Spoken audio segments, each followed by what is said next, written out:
Hello everyone, welcome to the channel take easy pharmacy. तो आज के लेक्चर में हम पढ़ने वाले हैं important MCQs of pharmacy law and ethics के। तो स्टार्ट करते हैं आज का लेक्चर।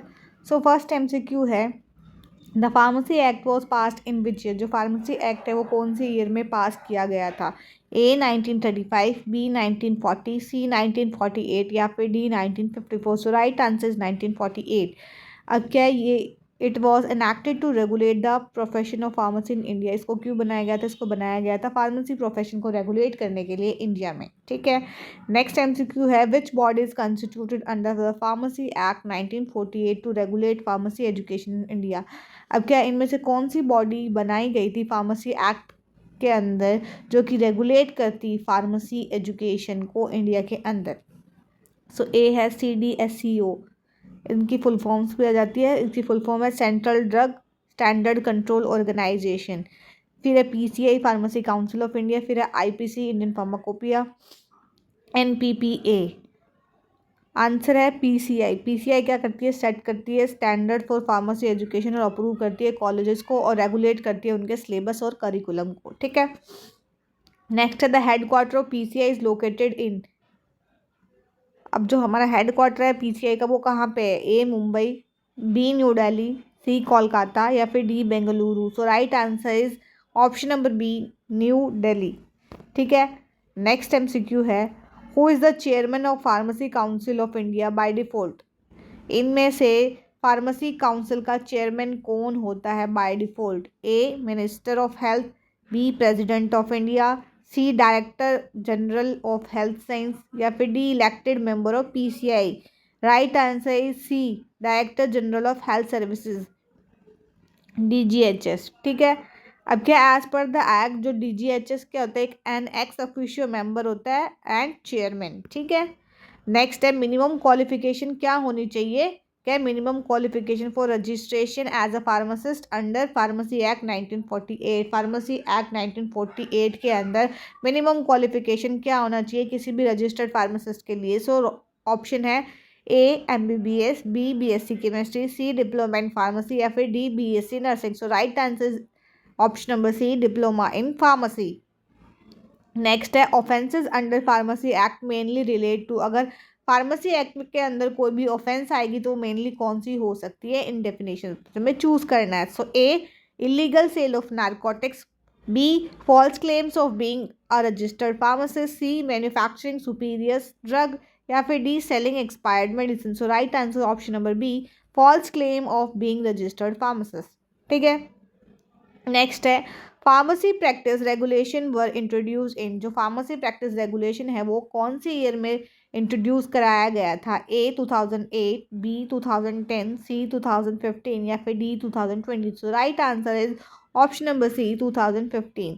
क्या? They prescribe professional conduct duties and continuing education and requirements. ये क्या करेंगे? प्रिस्क्राइब करते हैं प्रोफेशनल कंडक्ट्स और ड्यूटी को देखते हैं और कंटिन्यू करते हैं एजुकेशन को जो भी रिक्वायरमेंट्स होती है। ठीक है। नेक्स्ट है, which of the following is a responsibility of a registered pharmacist under pharmacy practice regulation 2015। इनमें से कौन सी रिस्पॉन्सिबिलिटीज़ है हमारे रजिस्टर्ड फार्मासिस्ट की under pharmacy practice regulation act 2015? So option number A is conducting surgeries,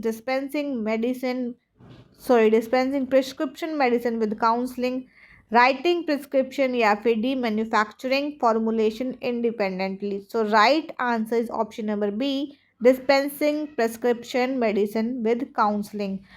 pharmacist का काम क्या है? वो क्या करेगा? दवाइयों को डिस्पेंस करेगा और पेशेंट्स को क्या करेगा? काउंसलिंग प्रोवाइड करेगा। नेक्स्ट है, the pharmacy act empowers which body for maintaining state register of pharmacist? So option number A PCI, B state pharmacy council, C AICTE या फिर D IPC। So right answer is option number B, state pharmacy council. MCQ is education regulation under pharmacy act are issued by। जो education regulation जो pharmacy act के under आती है वो किसके under issue की जाती है? Ministry of health and family welfare, PCI, CDSCO या फिर DAICT all India council of technical education, ठीक है। तो right answer is PCI pharmacy council of India. Next है drug and cosmetic act 1940 and rules 1945 के जो MCQs हैं अब वो आएंगे।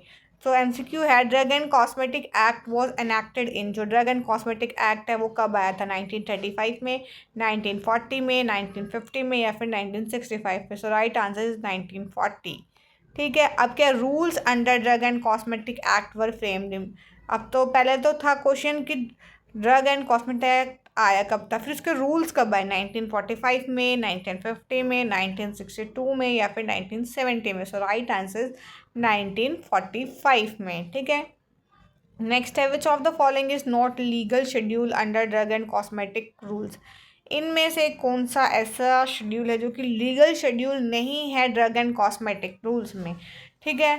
सो ऑप्शन नंबर ए है शेड्यूल एक्स, फिर है शेड्यूल एम, सी है शेड्यूल के एंड डी है शेड्यूल डबल ए। सो शेड्यूल डबल ए हमारे शेड्यूल्स में नहीं आता ड्रग एंड कॉस्मेटिक एक्ट में, बाकी ये तीनों आते हैं, ठीक है। There is no schedule double A, ठीक है।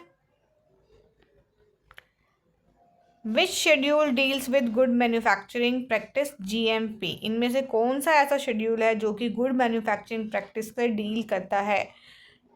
A schedule C, B schedule M, C schedule H या फिर D schedule X. So right answer is schedule M, जो कि डील करता है गुड मैन्युफैक्चरिंग प्रैक्टिसेस के लिए, ठीक है। नेक्स्ट है schedule H drug are. Schedule H वाली ड्रग कौन सी होती है, A narcotics, B prescription drug, C over the counter drug या फिर D ayurvedic drug. So right answer is prescription drug. Schedule H वाली प्रेस्क्रिप्शन ड्रग्स होती है, इनको हमें विदाउट प्रेस्क्रिप्शन सेल नहीं करना चाहिए, ठीक है। फिर है which schedule contain the national list of essential medicine NLEM। इनमें से कौन सा शेड्यूल कंटेन करता है। सो ऑप्शन है schedule P, schedule H1, schedule X या फिर schedule K. So right answer schedule H1। अब क्या H1 क्या करता है, इंक्लूड करता है एंटी माइक्रोबियल और एंड हैबिट फॉर्मिंग ड्रग्स को विद स्पेशल रिकॉर्ड कीपिंग, और उनका हमें रिकॉर्ड भी रखना पड़ता है, ठीक है। नेक्स्ट है schedule X drugs are. Schedule X drug कौन सी होती है, A radio active substance, B narcotic and psychotropic substance, C OTC medicine या फिर D vaccine. So right answer B narcotic and psychotropic substance, ऐसे सब्सटेंस जो कि नशे के लिए यूज़ किए जाते हैं, जो हैबिट फॉर्मिंग होते हैं, ठीक है।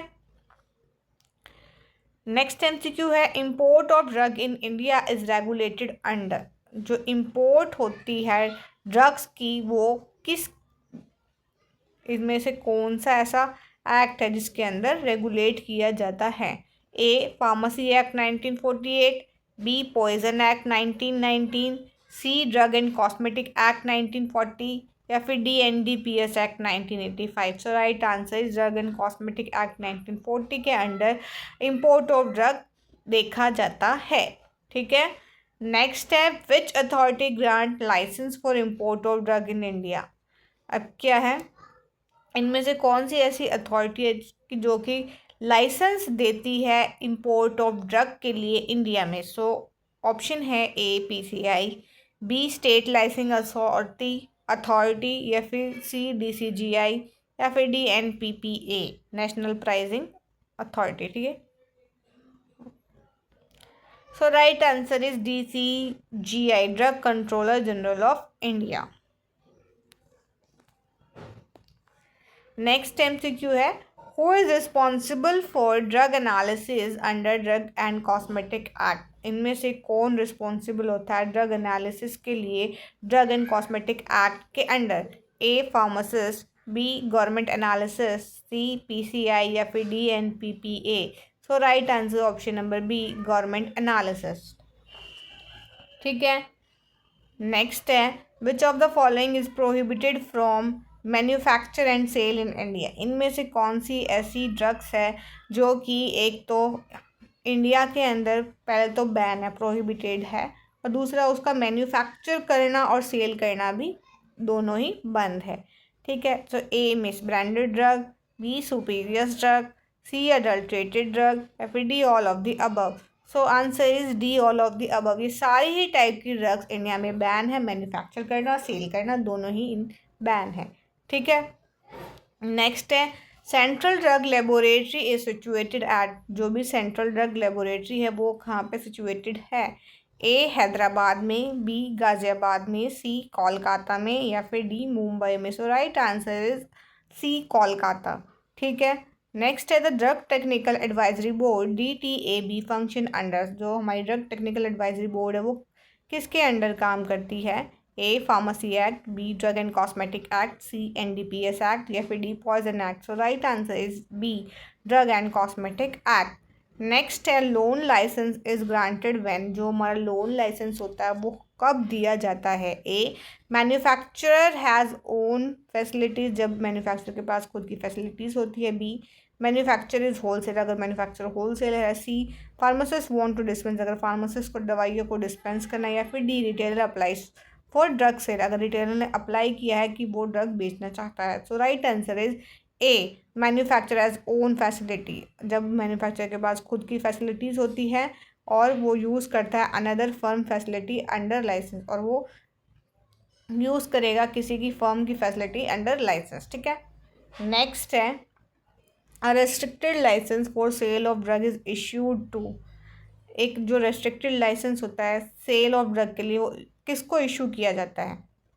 हॉस्पिटल्स को, क्लिनिक्स को, केमिस्ट एंड लिमिटेड फैसिलिटीज़, या फिर डी वेटनरी डॉक्टर्स को। So right answer C chemist and limited facilities को। ठीक है। अब के narcotics and psychotropic substances NDPS act के MCQs है वो हम नेक्स्ट लेक्चर में कवर करेंगे। तो आज के लेक्चर में इतने ही MCQs। आई होप आपको आज का लेक्चर समझ में आया होगा। MCQs ये एग्ज़ाम के लिए बहुत इम्पोर्टेंट, तो आई होप आप ये सारे अच्छे से कवर कर लें। सो आज का लेक्चर यहीं पे एंड करते हैं। नेक्स्ट लेक्चर में हम आगे कवर करेंगे। आपके कोई डाउट्स है तो वो कमेंट सेक्शन में कमेंट ज़रूर से कीजिएगा। एंड वीडियो अच्छी लगे तो प्लीज़ लाइक शेयर सब्सक्राइब ज़रूर से कीजिएगा। And thanks for watching.